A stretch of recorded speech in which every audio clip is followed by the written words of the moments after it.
There's a popular notion in the world that video game-based movies should never be made. They're terrible and it's just all around a bad idea. Which that is a completely correct notion, and movies like this are why.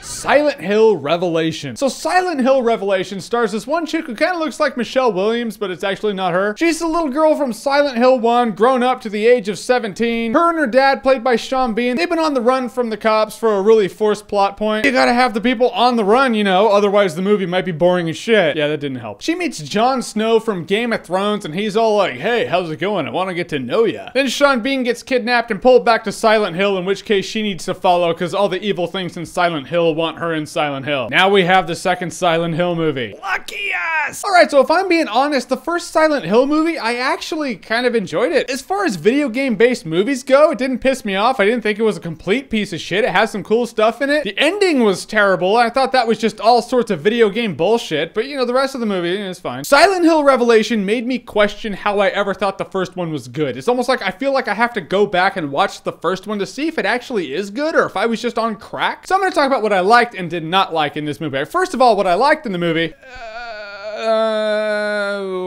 right. What I hated in the movie is the fact that the movie is just a fucking mess. I mean, she gets to Silent Hill, you see things happening, like really evil monsters are filleting people. You see these weird little things over here. You're like, oh, look at that. A bunch of creepy, weird shit. And it's so much more boring than it should be. I've never been so bored in a movie that's supposed to be creepy. I can only say it like this. It's almost like it was like a wax museum. I went to a wax museum once. There was a thing called the Dungeon of Horrors, and you go down there and you see just like a bunch of wax people in these torturous positions. You know, an Iron Maiden's, another dude's getting his head sawed off. It was really gory. You're just walking down the aisle of this wax museum going, oh, look at that, that's gory. Oh, look at that, that's bloody. You're walking from point A to point B, and you're just seeing blood and gore for the sake of blood and gore. There's no rhyme or reason to it. There's no plot to it. That is Silent Hill Revelation. This girl has to get from point A to point B, and she's doing that, and all the while you see these little creepy Silent Hill-ish things. You're just kind of seeing it. None of it's exciting. It's there. There were a couple of cool things. There was this like weird spider mannequin thing with mannequin doll heads. It's probably from the video game, to my everlasting shame. I never played the Silent Hill video games ever at all in my life. I recognize I probably should have, but I just never have, so I haven't gone back and done it. It's easy to say I should go back and play Silent Hill, but really, of all the things I could do in my life for productivity, playing Silent Hill isn't really at the top of my list. It's just not. There was this other moment that was cool, and these things were actually in the first Silent Hill movie. There are these weird faceless nurse things that react to sound. So they start slashing at you with their knives as long as you're making sound, but if you just shut up and don't do anything, they'll just be like, they'll freeze with their knives and do nothing. It doesn't change the fact that the two idiots kept making sound. I'm like, you can just do what you're doing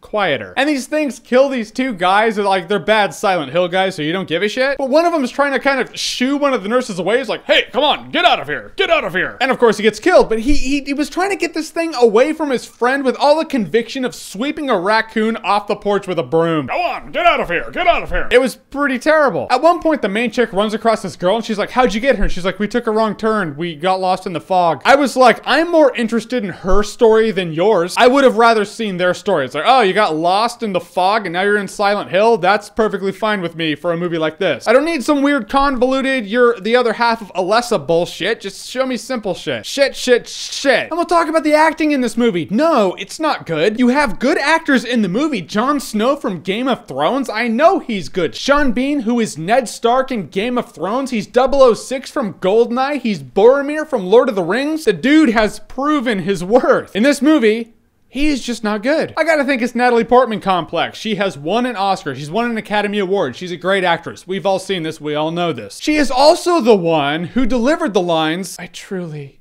deeply love you. Anakin, you're breaking my heart. Yeah, that is real. So a shit writer and director can take a good actor and make them terrible. That is just a reality of the world. Now we're going to touch on Malcolm McDowell's in this movie, which it doesn't really matter because Malcolm McDowell is like the Samuel L. Jackson of old white people. The dude can be in the biggest shit movies on earth, and in the end, he will still have work. People will be like, hey, you want a cameo in our shit movie? We'll pay you. Dude gets a steady paycheck doing it. It's fine. His career won't be hurt. I hope Sean Bean's career comes out of this movie all right. If I'm being honest, it didn't even look like he wanted to be there. Gotta think it was that contract he signed for for the first movie. This movie honestly feels like a set designer and a special effects guy got together and they were like, hey, let's make a really cool Silent Hill movie. So they just showcase their talents by showing you crazy, creepy creatures and really bad special effects. As for the 3D in this movie, I'd love to be able to talk about the 3D, but I saw the movie in 2D because that's what was available to me at the movie theater. I would have seen it in 3D if I could, but I just couldn't. But really, I don't think it matters. I really doubt the 3D would be the thing that brings Silent Hill Revelation up to the bracket of bearable. Like, it would be like, all right, the movie has shit writing, a terrible premise, terrible direction, the movie's just all over the place. It's a complete and total mess, but that 3D,